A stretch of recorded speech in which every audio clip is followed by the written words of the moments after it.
Hello everyone, I am Dr. Ritu Sharma from Government College Chhachroli, Yamunanagar, Haryana. Welcome to my English class. Today in this class we will discuss a very important poem of Alexander Pope, Know Then Thyself.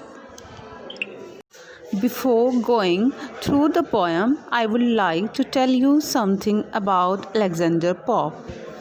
Alexander Pope is considered as one of the greatest English poets and the foremost poet of the early 18th century. He was born to Catholic parents in London on May 21, 1688. He was largely self-educated.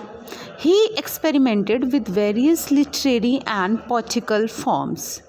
Dealing with social and intellectual themes, his poetry exposed the social hypocrisy and vanities of his contemporaries. He brought the heroic couplet to perfection. Pope's poetry characterized by cryptic utterance and wise sayings and expressed in pithy couplets. Pope's work approaches his own goal of being what often was thought but never so well expressed. Now come to the poem. Here in your screen there is the text of the poem Know Then Thyself. The poem Know Then Thyself is an extract taken from an essay on man that is considered to be a sublime work of poetry.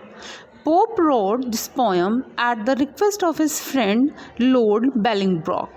The poem argues that human beings should learn to look at themselves and try to learn about their own natures, powers, limitations, and weaknesses.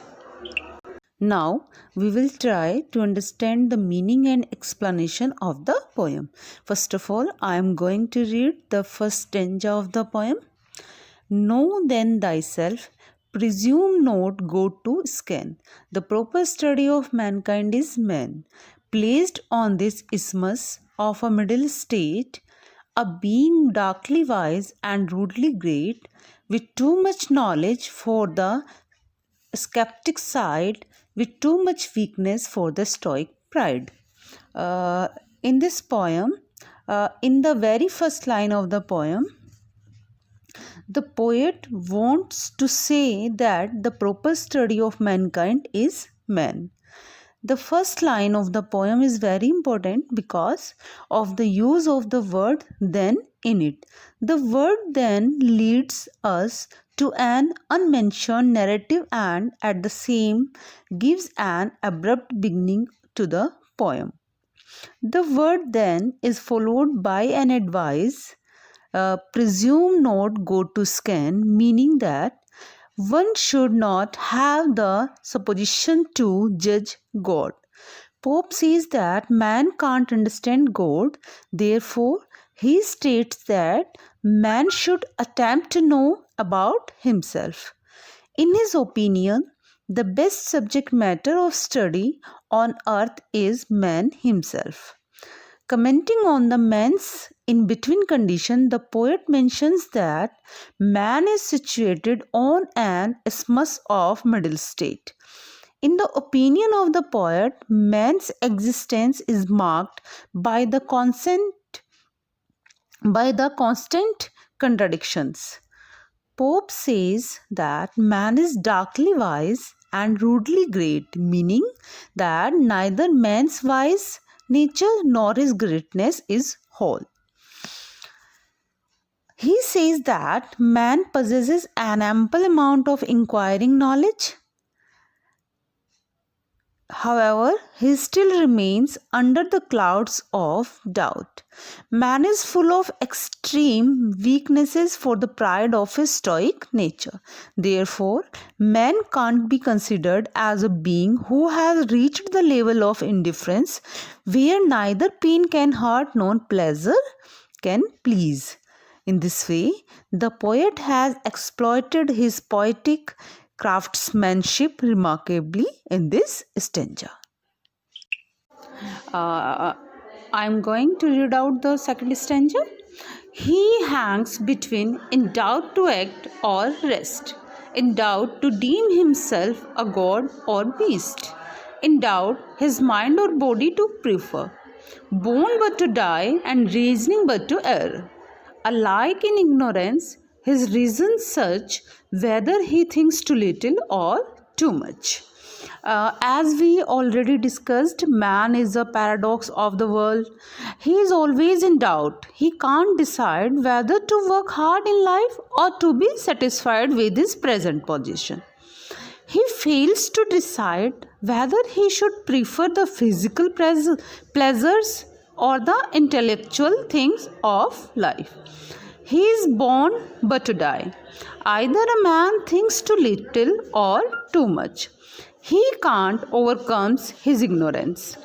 Pope sum up this stanza by pointing out that his birth is nothing but the beginning of his end, and reasoning but an instrument of erring.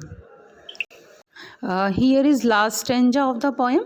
Cause of thought and passion, all confused, still by himself, abused or disabused, created half to rise and half to fall, great lord of all things, yet a prey to all, sole judge of truth in endless error huddle, the glory, jest and riddle of the world.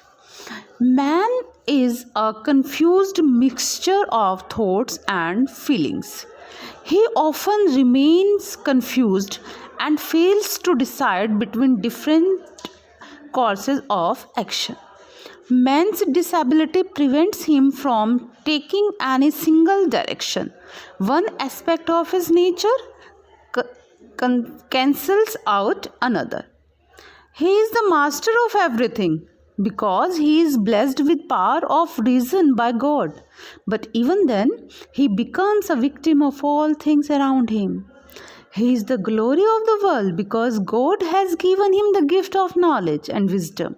But at the same time, he is also a jest of the world as he commits many mistakes in his life.